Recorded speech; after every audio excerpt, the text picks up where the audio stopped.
Hey, Harmon students. Today is the third Tuesday in January, which means it's the day after the third Monday in January, which is when we, as citizens of the United States of America, observe Dr. Martin Luther King Jr. Day. I'm sure you've learned about him in your classes. I really hope you have. You should have. And he is a pioneer of the American Civil Rights Movement. Dr. Martin Luther King Jr. fought to preserve racial equality. He wanted to fight against discrimination. And these things still exist to this day. The fight against these things is not over. And that's part of the reason we teach you about it. Why I'm reading you a story today instead of yesterday is because I want you to understand that even though Dr. Martin Luther King Jr. was an incredible man with a great vision that we should draw a lot of inspiration from, we should also understand that he is a part of a movement. He is a part of something bigger than him. And the story that we're going to read today for Storytime with Mr. Wadham is called Sit In: How Four Friends Stood Up by Sitting Down. It's important for us to remember that observing Martin Luther King Jr. Day is more than just observing the day. It's about the movement that he's inspired. It's about what we can do as we move forward to help continue that movement. That's the most important part of the day. So this particular story is going to tell us about how four young men were able to do. We must meet hate with love. These were Dr. Martin Luther King Jr.'s words that got them started. Four hungry friends, eager to eat. Each took a seat at the Woolworth's lunch counter in Greensboro, North Carolina. David, Joseph, Franklin, and Ezel sat quiet and still, with hearts full of hope. With Dr. King's words strong and close, they were college students with a plan. It was February 1st, 1960.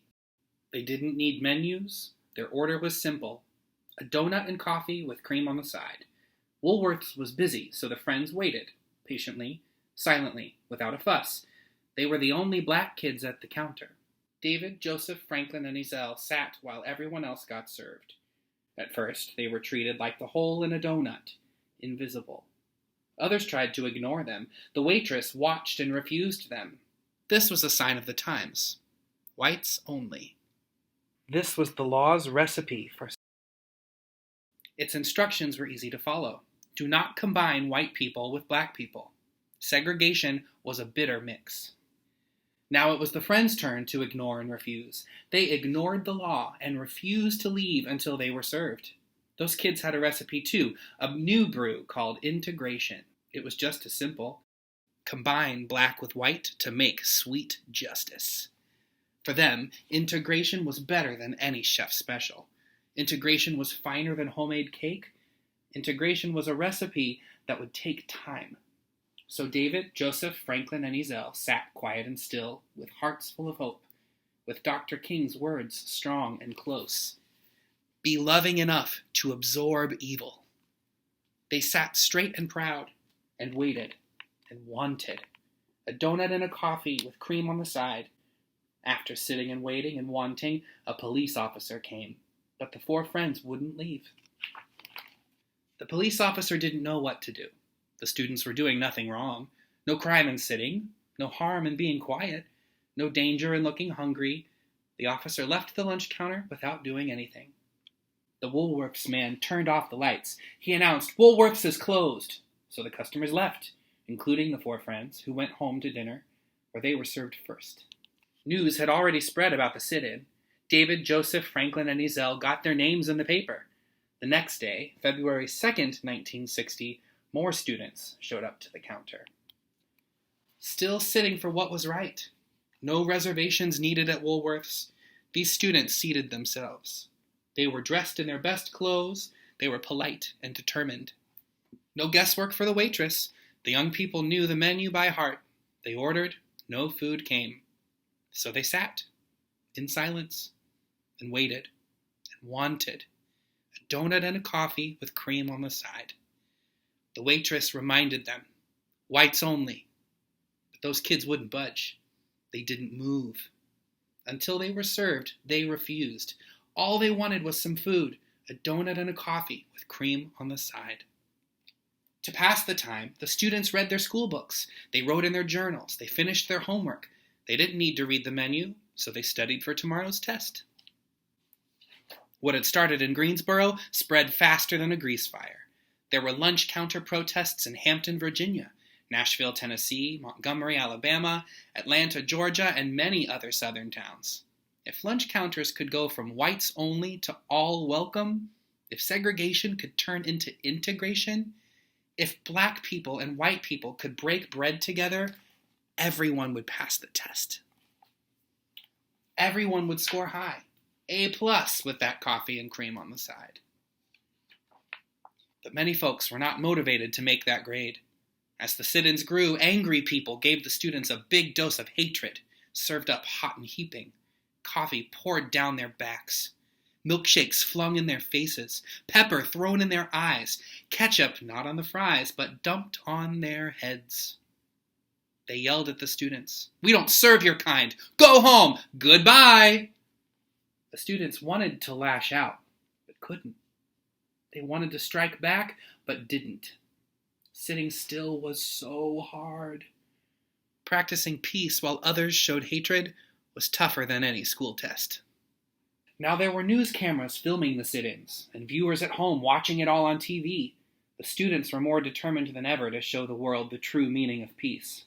So they sat, in silence, with hearts full of hope, with Dr. King's dream true and close.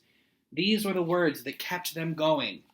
We must meet violence with non-violence.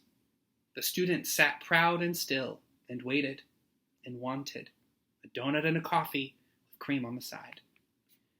Soon the sit-ins grew bigger and wider. White students joined their black friends to protest the unfair treatment by restaurant owners who would not serve food to black patrons.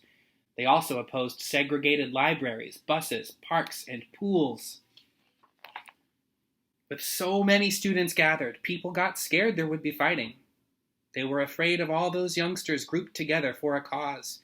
Even though the students were committed to peace, the police now took action. They accused the students of loafing. They arrested them. They took them to jail. The students didn't resist. They didn't fight. Instead, they sang freedom songs to keep the peace. They held Dr. King's words steady and close. Demonstrate calm dignity. Soon, folks were so busy arguing about who was right and who was wrong that they stopped going to Woolworths and other segregated places. Some shops were forced to integrate to keep their businesses alive, but the struggle was far from over. In April, an activist named Ella Baker organized a student leadership conference at Shaw University in North Carolina to help the young demonstrators. With Ella, the students formed the Student Nonviolent Coordinating Committee, SNCC. Inspired by Dr. King, they came up with powerful words of their own. These are the words that became the SNCC slogan. We are all leaders. When President John F. Kennedy got a taste of SNCC's integration, he didn't sit in, he stepped in. On June 11, 1963, the president went on TV. He urged Americans to treat each other fairly. He then told Congress to take action against segregation. This became the Civil Rights Act of 1964. On July 2, 1964, President Lyndon B. Johnson made the act a law. It banned segregation in public places. The hard work and courage of those brave students paid off. They had taken a bite out of segregation. Now it was time to savor equality. Now they were ready for a big sip of freedom. Their order was simple: a double dose of peace with nonviolence on top. Hold the hate, leave off the injustice. Now, the students had the right recipe for integration. The steps were easy to follow. 1. Start with love. 2. Add conviction. 3. Season with hope. 4. Extra faith to flavor. 5. Mix black people with white people. 6. Let unity stand. 7. Fold in change. 8. Sprinkle with dignity. 9. Bake until golden. 10. Serve immediately. Makes enough for all. after weeks of sitting, when their backsides ached, after months of being still, when their feet fell asleep, after years of praying for laws to change, when they were so hungry for equality, the young people finally got what they ordered. It was worth the wait. It was served to them exactly how they wanted. Well done. And oh, integration sure tasted good. These courageous young people enjoyed every bit. They came back to Woolworth's for seconds and thirds, and for many helpings after that. When the sit-ins were all done, the students left a big tip. A donut and coffee with cream on the side is not about food. It's about pride. These were the words that filled them up.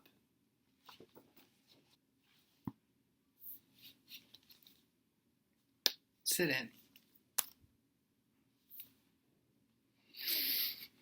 I think that you are smart enough and you are aware enough to see how the lessons that we can learn from this book might be applied to your own life, might be applied to the world, might find their way into your heart and help make this world a better place. I mean, that's our goal all the time, right? To make the world a better place. And I think that you, a young scholar, are in the perfect position to help do just that. What do you think you're going to do? How do you think you're going to apply this story to your life? I believe in you.